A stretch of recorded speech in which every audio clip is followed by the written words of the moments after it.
صاحب السمو الشيخ محمد بن زايد آل نهيان ولي عهد أبو ظبي نائب القائد الأعلى للقوات المسلحة، سمو الشيوخ، أصحاب المعالي والسعادة، الضيوف الكرام، السلام عليكم ورحمة الله وبركاته. في 2 ديسمبر من عام 1971 وفي الساعة 12 ظهرا بتوقيت دولة الإمارات بدأت مركبة فضائية تحمل اسم مارس 3 بالهبوط إلى سطح المريخ، وكانت هذه أول مرة يهبط فيها شيء من صنع الإنسان على سطح كوكب آخر، أي أن البشرية وصلت لكوكب المريخ أثناء رفع علم دولة الإمارات العربية المتحدة لأول مرة.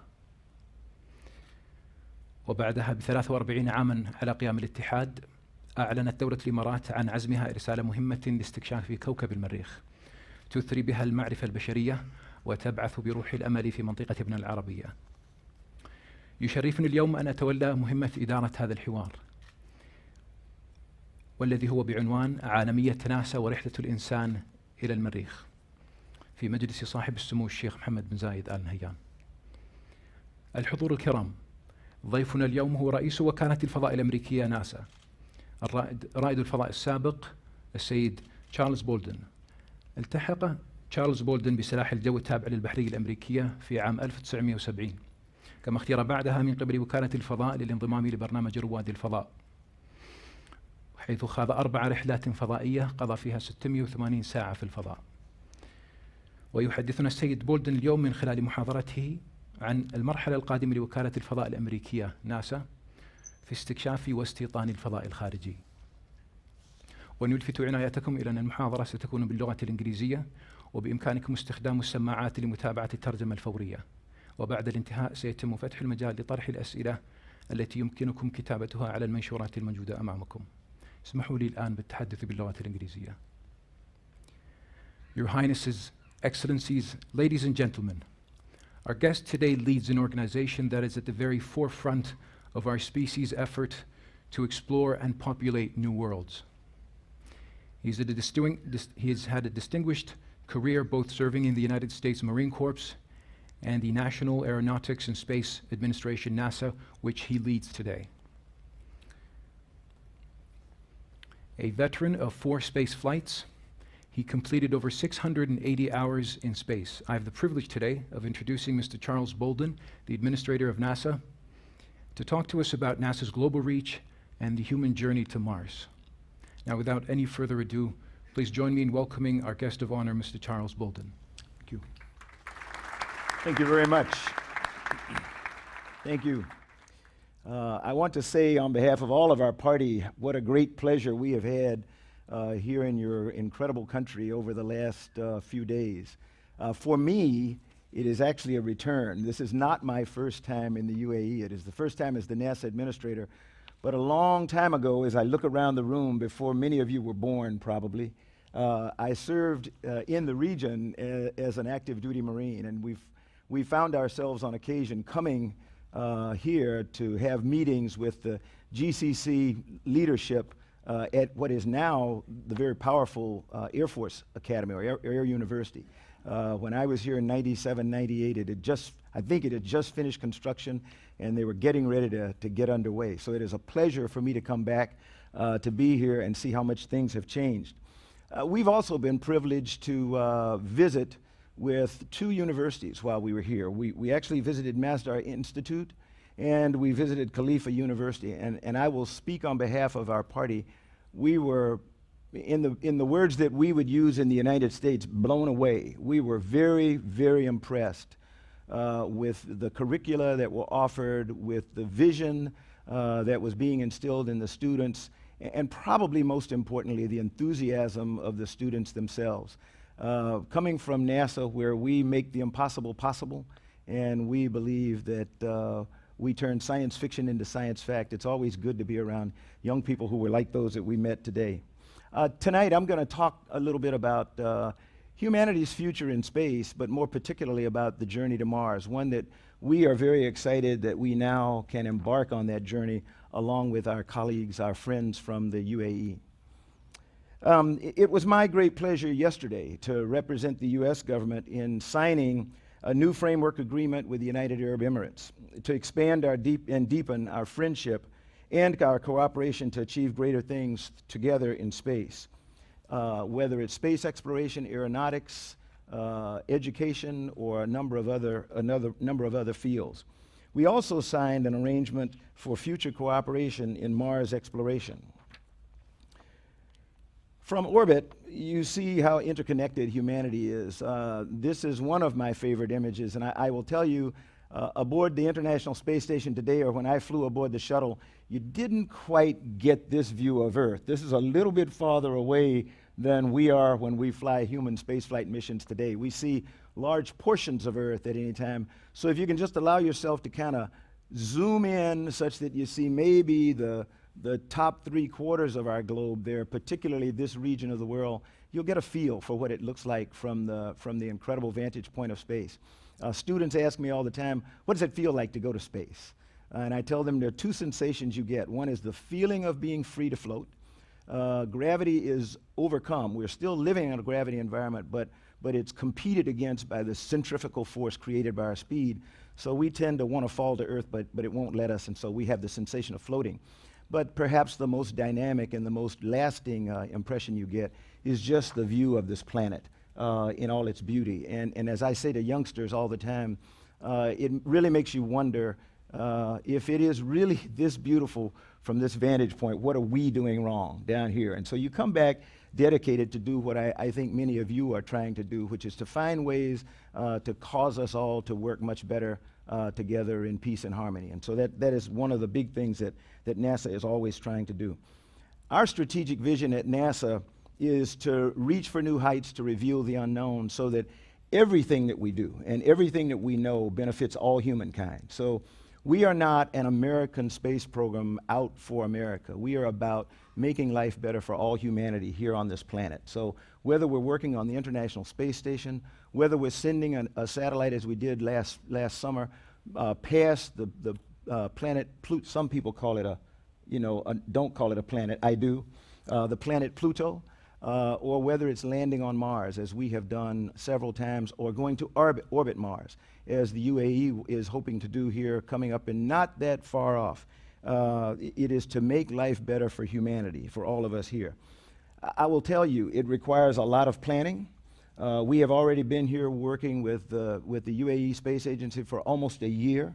My dear friend, Dr. Khalid here, the chairman of the space agency, he knows very well because we've been hard at it, just trying to get all of the pieces and parts into place so that we could sign our agreements this morning, and we finally reached that.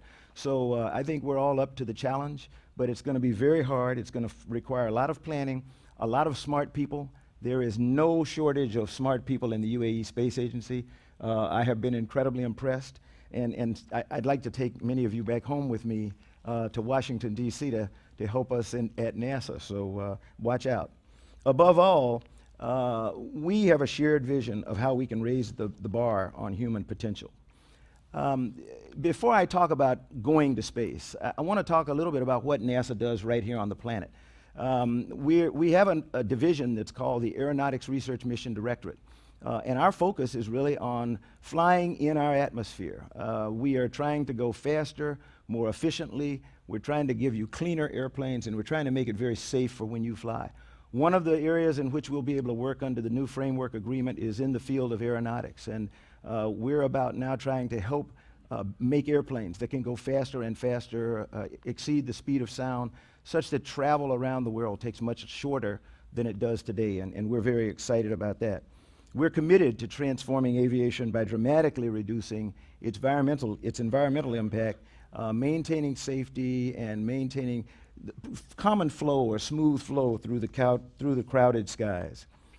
NASA's work in earth science, which is another area of our endeavor, is in partnership with many other nations, also is making a difference in people's lives around the world.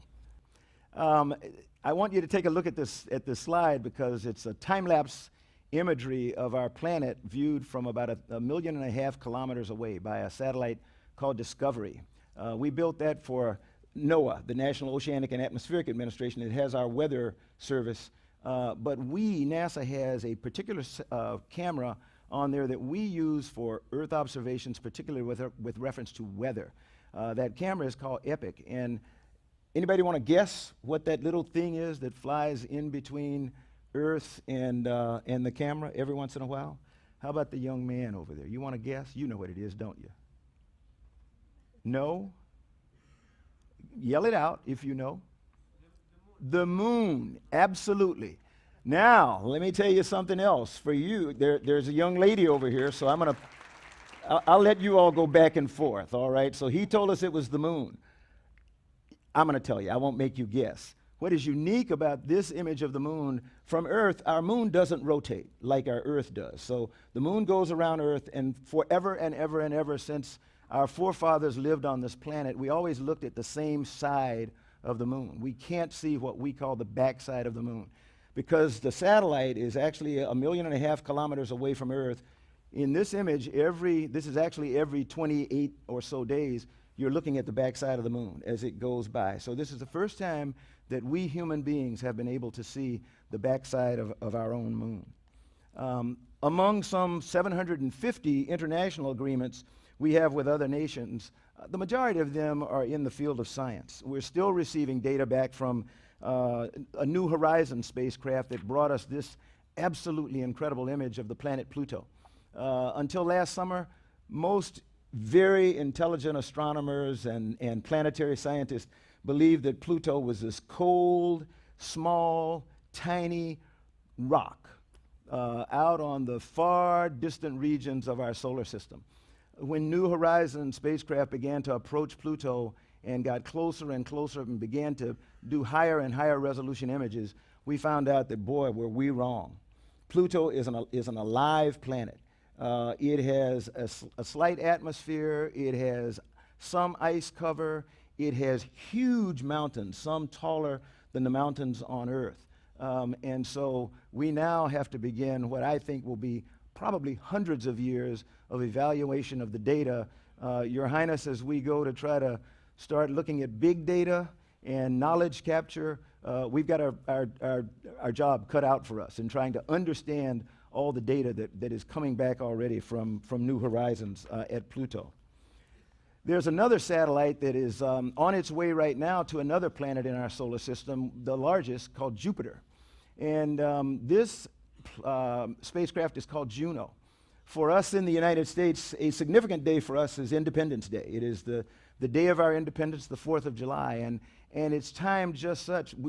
I'm not sure whether we planned this or whether it just happened this way, but Juno will reach Jupiter on the 4th of July and will be drawn into orbit around the planet Jupiter, where it will stay for a couple of years. What is unique about Juno is that it is the first time that humans have created a satellite that is powered to the outer planets by solar power, not nuclear power. So the large solar sails or solar panels you see on it are what enabled Juno to have gone the distance. It's been flying for 5 years to reach Jupiter. And it's been able to do that because of its giant solar panels. Another one of our satellites that we're going to launch this coming fall, in the fall of 2016, is called OSIRIS-REx.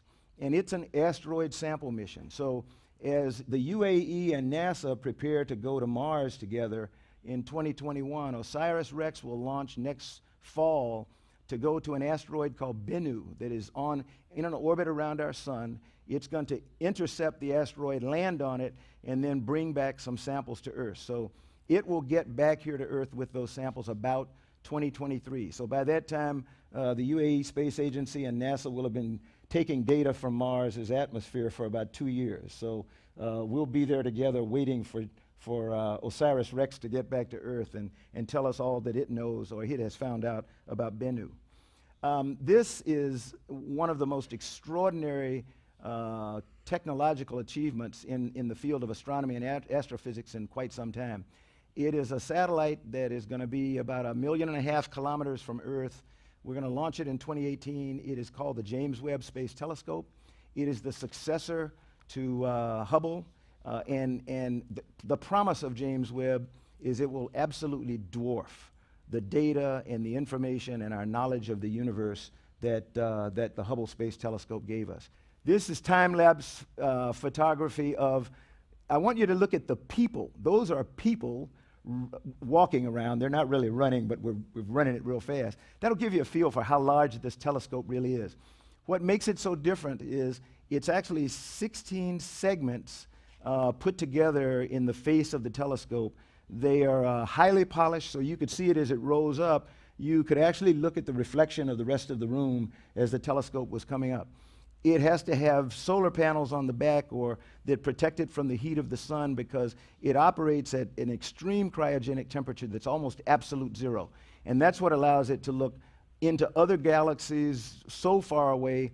We are now trying to identify planets that seem to be like our own Earth in other galaxies around other stars. And so James Webb is going to enable us to look into the atmosphere of some of those distant planets that we call exoplanets, because we think that they may very well harbor life, much the same as Earth does here. We have a name for where those planets reside. It's called the Goldilocks zone. Some of you may remember when you were much younger and you heard a tale of Goldilocks and the Three Bears, and they came in and there were 3 cups of porridge. One was too hot, one was too cold, one was just right. Well, Earth lives in the just right region from our sun. And so we have a telescope called Kepler that looks into distant galaxies and picks up planets orbiting other suns, and we're looking for the ones that are not too hot, not too cold, but just right, because we think those are the ones that may also be very much like our own Earth. The telescope will be a premier observatory that will just change the way that we look at everything. At NASA, we believe that technology drives exploration, and this is one of the things that was so impressive about every facility that we visited over the last 2 days while we were here in the UAE. Everywhere we went, we saw students and professors and engineers and technicians working on new technologies for the future that are going to allow UAE to be in the forefront of every other nation in this region, if not in the world. But technology drives exploration. The more we invest in game-changing technologies, the better off we're going to be. President Obama is, I give him credit for putting us on this journey to Mars that I talk about, because in 2010, after we had gone through some pretty difficult times for NASA, we were getting ready to phase out of the space shuttle. We had terminated a very important program, or an exciting program called Constellation, because we just couldn't get a handle on it. And the president told us to go back and sort of go to the drawing board and figure out a more affordable, sustainable, effective way to get humans to Mars. And he offered this quote. He said, by the 2030s, NASA is going to put humans on Mars, not just to go there, but to live and come back. So people ask me a lot of time, are we really planning to leave people there? No, we are not. I'm not sending anyone on a one-way mission. So anybody in the audience who wants to volunteer to go to Mars, if you go with NASA, we'll bring you back. So that's a very important part of ours.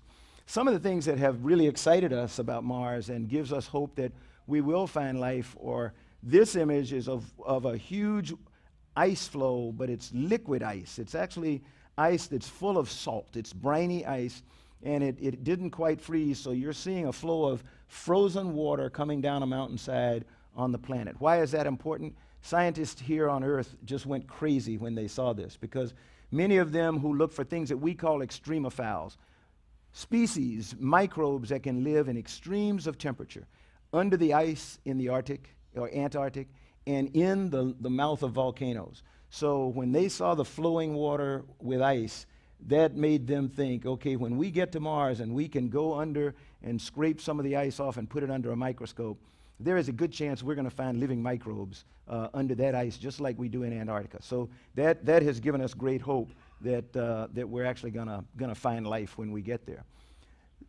I mentioned before that going to Mars is very difficult, and it takes lots of planning. And this is it's a busy chart, so don't spend a lot of time on it. But it will give you an idea of some of the many tasks, some of the many risks that we have to buy down, some of the many technological challenges that we have to overcome before we're going to be able to put humans safely on Mars and then bring them back to Earth.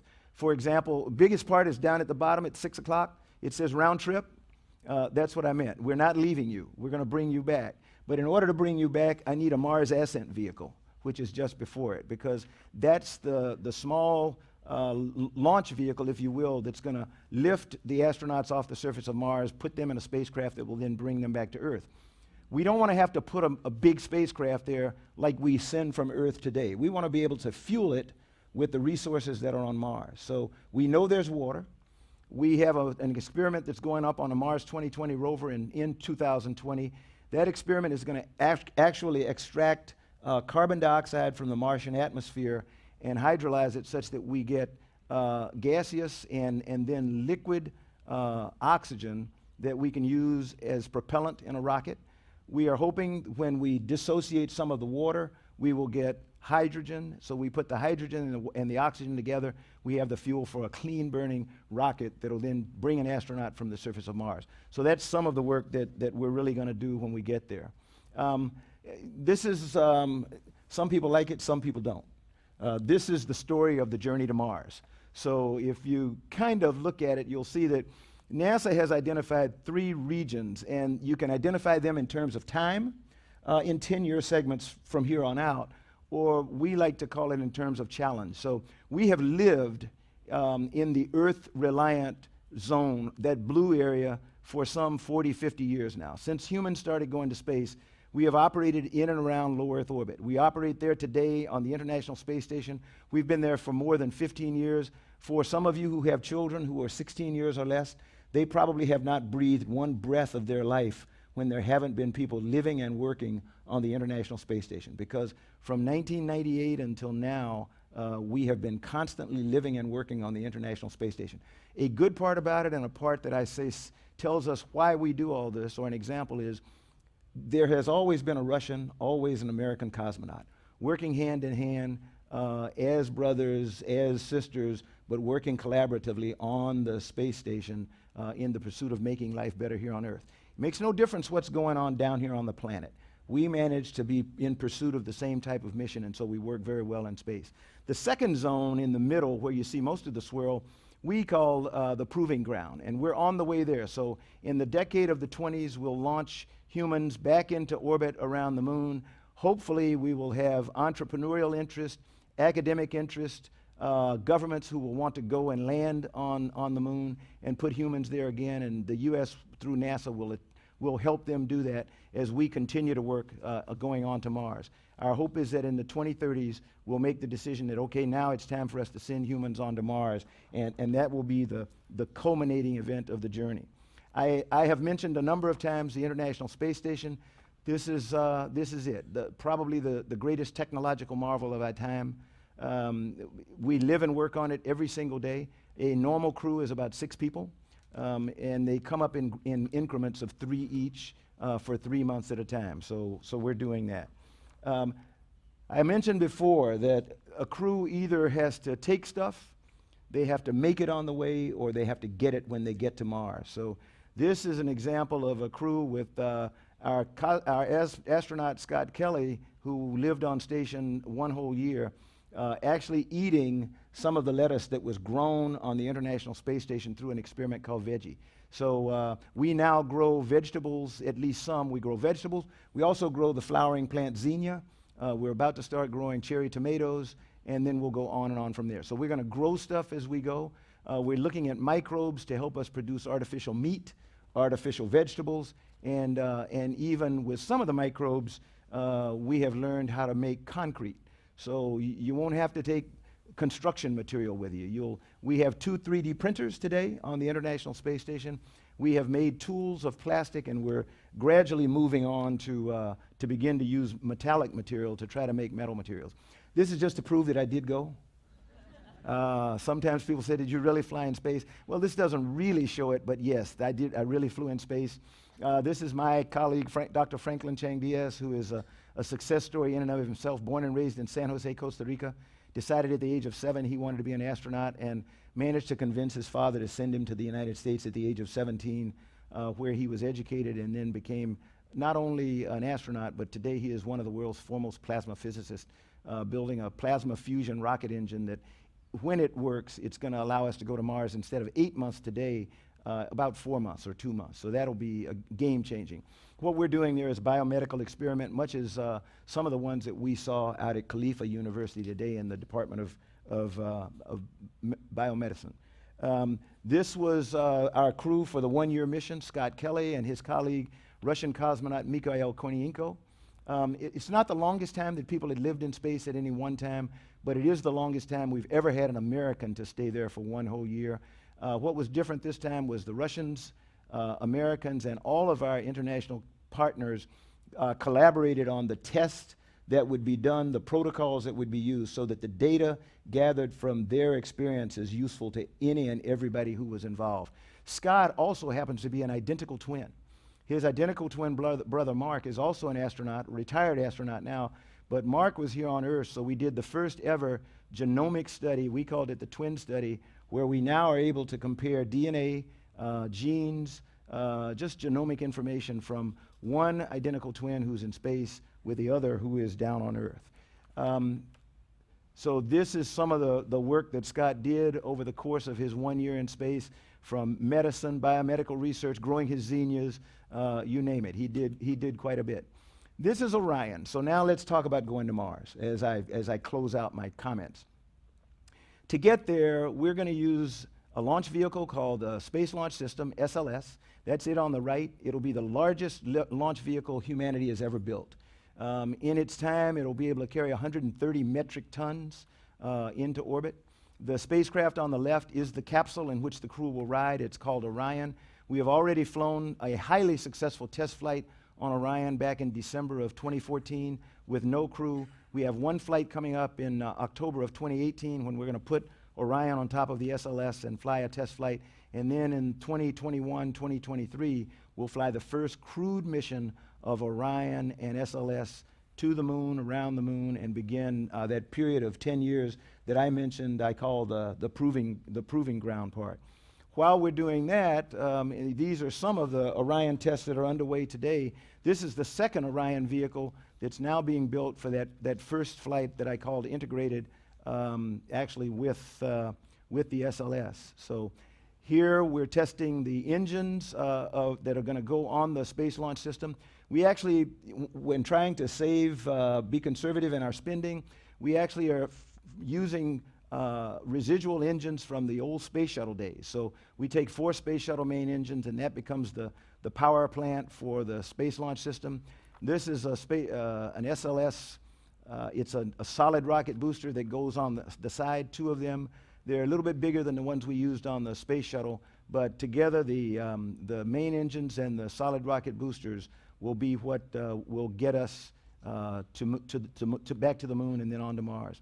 This is an important part of our journey to Mars, and it's a robotic part. It's called the Asteroid Redirect Mission, where we're going to intercept an asteroid that's coming close to Earth, land on it, take a giant boulder, and then over about 1.5 years, force that boulder to be closer to the moon, where the moon's gravity draws it into orbit, and then we can send astronauts to get out of their spacecraft and work on the surface of the asteroid to develop techniques and tools and technology that someone might use if they want to do things like mining of asteroids or mining of planets in the solar system. Habitation systems that's where we're going to live. Where are we going to live, work, and eat? And so we're looking at all kinds of habitation systems. Frequently, we're working with our international partners. For example, right now, the service module of the Orion crew vehicle is actually done by our European partners. And that's not a habitation module, but it's a power and propulsion module. So once again, it shows how critical international cooperation and collaboration is going to be. This is the heart and soul of the American economy. It's small business. And to build the Space Launch System, there are 800 plus small businesses in the United States in almost every single state that build parts, manufacture parts that go into that particular spacecraft. On the surface of Mars today, the Curiosity rover that has been operating for almost 3 years now, the major components of Curiosity were made by small businesses from the United States. Almost every mechanism, everything that works was built by a small woman-owned business out of Alexandria, Virginia, and San Diego, California. So small business is the heart and soul of American business and industry, and they are the ones that feed the big companies that everybody knows about. Today, we're dependent on our Russian colleagues to get our crews to and from space. We go to space on a Russian spacecraft called Soyuz. It carries three of us at a time. That means a crew has to train for about 2 years, most of that time in Russia, to learn how to be fluent in Russian because they operate as a crew member on a Russian spacecraft. And we say there is no reason in the world that the United States should be dependent on any other nation to get our own astronauts to space. So next year we'll fly the first test flights uncrewed on 2 commercial spacecraft carrying astronauts. One is a Boeing CST-100 Starliner on the left. The other on the right is built by SpaceX. And SpaceX has the Crew Dragon. So we hopefully in 2018 will be flying to space on our own commercial crew vehicles. Just as the journey to Mars is taking us outward into space, we don't want to forget another planet, one that I consider to be the most important that I know, and that's our own home here, the planet Earth. So with this view of the whole Earth, possible from orbiting NASA science instruments, for the first time in human history, we have consistent, high-quality data about all parts of the world, including the UAE, and even more other remote parts of the world. That is why we are so excited about the framework agreement that we signed yesterday, because that now allows us to work hand in glove with our partners in the UAE Space Agency in studying our own planet, getting UAE involved in earth science and remote sensing, in aeronautics, definitely in Mars exploration. So don't know whether the rest of you are excited about it. We are at NASA. So hopefully the rest of you are. This work is carried out in partnership with many nations, but I especially applaud your investment in things like CalifaSat. Earth is our most important planet, and we must take care of it, but in order to do that, we must understand it. Congratulations to all the women at NASA working as engineers, aviators, research scientists, and astronauts who are broadening the possibilities of space travel and making a future possible for humanity in a galaxy far, far away. Thank you for inspiring and empowering today's generation of young women and girls to seek careers in the fields of science and technology, and for your invaluable contributions to space exploration. The heroic women of NASA continually inspire girls to enter the space program, so I'm so thankful for engineers like Charlie Blackwell-Thompson, who will be the first woman to oversee a NASA liftoff and launch team. Being the launch director for this inaugural launch is pretty exciting. We're going to have a vehicle that is over 300 feet tall. At liftoff, over 8 million pounds of thrust. I can't wait to see that. It's going to be amazing. When you couple that with the state-of-the-art spacecraft, Orion, the destinations and the capabilities that these two bring our agency is something amazing. Being in charge of the launch team on EM1 launch day is something that I very much look forward to. I look forward to seeing our team in action. I look forward to looking out the window and gazing at that vehicle as it stands ready to launch. Learn more about Charlie and heroic women like her at nasa.gov. That's our story, and as I have told young people throughout this region, they are the future. They are the ones that are going to take us to Mars, because people like me, when 2030 rolls around and the first crew goes to Mars, I'm going to be sitting in my rocking chair, enjoying myself, thinking back on my days here in the UAE and around the region, and thinking about my friend Khalid, Dr. Khalid, and how he managed to get the first UAE satellite to Mars, and that'll all be history by that time. So I am very excited about our collaboration with all of you. We're on a journey to Mars, and we're really, really, really excited about having the UAE as a partner in there. Because now, as we say, you can say you're going to help us turn science fiction into science fact, and you're going to help us make the impossible possible. So thank you very much.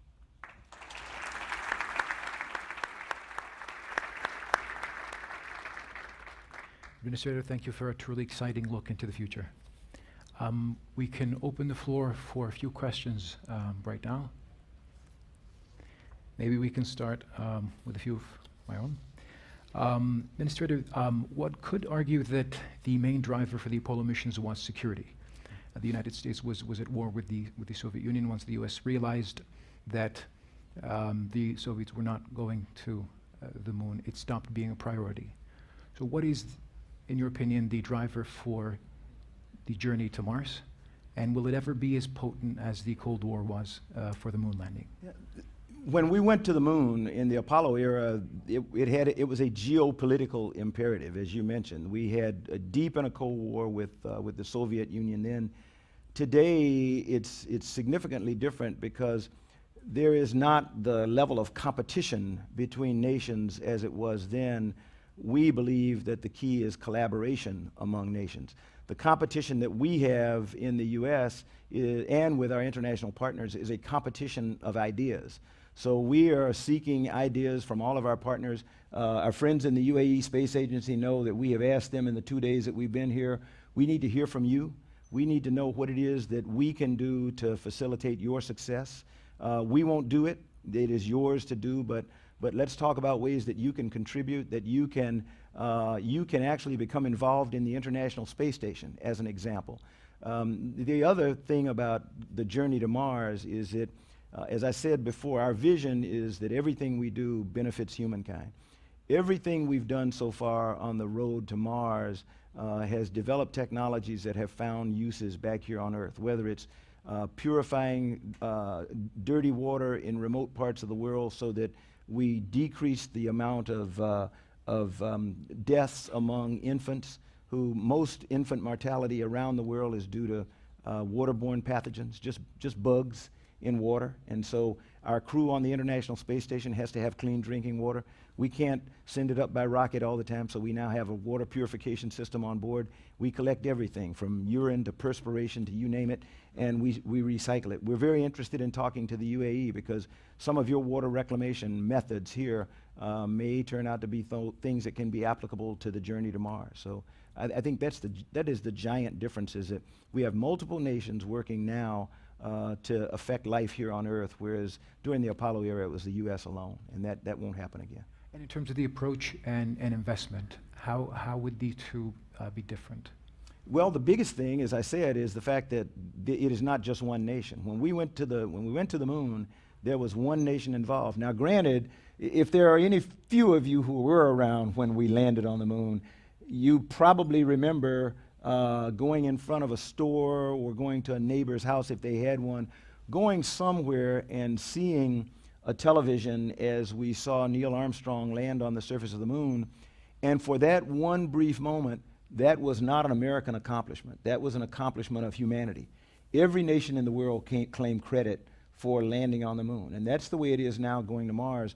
We want to identify it up front as an endeavor of all humanity, as an endeavor of many nations, and that's the way we're starting out, and that's the only way that we believe we're going to accomplish it. One of the reasons that the Mars satellite will be critical, the UAE Mars satellite, is because we have two satellites right now that are observing Mars's atmosphere. One called MAVEN that is an American satellite looking at the upper atmosphere. Another one nicknamed MOM that's an Indian satellite that's looking at the lower atmosphere. And as you and I were talking about earlier today, the perfect fit in between is going to be the UAE satellite that's looking at what I call the mesosphere of Mars. So together, we're gonna be able to learn more and more about the Martian atmosphere than we ever knew before. All right, Administrator, do you think the current astronaut program is sufficient to prepare people to the journey to Mars, or? We are constantly re-wickering, if you will, or constantly modifying our astronaut selection process and our astronaut training. For example, I would not be selected to be an astronaut today. Today, astronauts have to be able to do three things. They have to be proficient, or at least demonstrate that they have a propensity, or they have the ability to learn foreign languages. I don't do very well. So I probably would struggle to meet that criteria. The other thing that they have to be able to do is demonstrate, and any young person just is stellar at this. They have to be able to demonstrate that they can do robotic operations, that they can operate a robotic piece of gear. Your kids do it with the remote controller at home. That's the kind of stuff that we frequently do on the station and we'll be doing in space. Operating robots that you cannot see, but you're looking at the end effector or the effect that they're having on a TV screen, that's very difficult. And the third thing is you have to demonstrate that you're able to do a spacewalk. I'm not sure how we do that, how we test that, but when I was in the space program, I was a pilot and we were not allowed to get close to a spacesuit. So it's really changing. The complexion of the astronaut office today is changing. In 2013, we selected 8 astronauts out of 6,800 applicants. It's the first time I know ever. We almost matched what you all do here in UAE, because half of our selections were women and half were men. In the universities we visited the last 2 days, I'm not sure how you do it, but most of them are at least half women, if not more. So we've got a lot to learn from you as to how you do that. Minister, one last question before we end. NASA and its international partners have now sent robotic spacecrafts to every planet in our solar system. What is next? Ooh. What's next after sending one to every planet in the solar system, and next sending humans to Mars? So that is the immediate future for us. But we have 2 satellites, one of them called Voyager, that was launched in 1977. It was a pair that were launched one right after another, but Voyager 1 has already left our solar system. So that's a first, and it left, I want to say a year ago. So it is now in intergalactic space, or interstellar space. It is no longer in our solar system. New Horizons, the one that I talked about that went past Pluto, we allowed New Horizons to take a turn so that it's actually going to stay in the very outer regions of our solar system in something we call the Kuiper Belt. And it is an area that we think is rich with bodies that are very primordial. They're what would one day be planets had they only come in closer to our sun. So we think that we're gonna take advantage of the ability that New Horizons has to stay in space for many, many more years, and we're probably going to use it to study some of the far reaches of the solar system that we call the Kuiper Belt. Here on Earth, in aeronautics, His Highness is not going to have to be moving along at Mach 0.8, just under the speed of sound, very much longer. When you travel to New York, you'll be in a supersonic jet, and it will take maybe an hour to get to New York from here. You'll be able to go around the globe in about 6 hours. I'm sure going to feel good about that. I don't know about the rest of you who sit in a seat for 11, 12, 14 hours to travel. And then understanding more about our Earth in the science field. That's the other thing. It depends on how comfortable the seat is. Hopefully in a supersonic airplane we will put comfortable seats, but who knows? Thank you, sir. Yeah, thank you. قادت حضارتنا العربية والإسلامية العالم نحو آفاق علمية ومعرفية أسست للمرحلة المتقدمة من التاريخ البشري. وها هي دولة الإمارات تذكر الشباب بمنطقتنا العربية بتاريخهم العريق من خلال مشروع مسبار الأمل، وأنه قد حان الوقت لمساهمتهم من جديد في صنع مستقبل البشرية. وأختم بالشكر الجزير للحضور الكرام على مشاركتهم في طرح الأسئلة، والسيد تشارلز بولدن على محاضرته القيمة والرد على استفساراتكم. والسلام عليكم ورحمة الله وبركاته.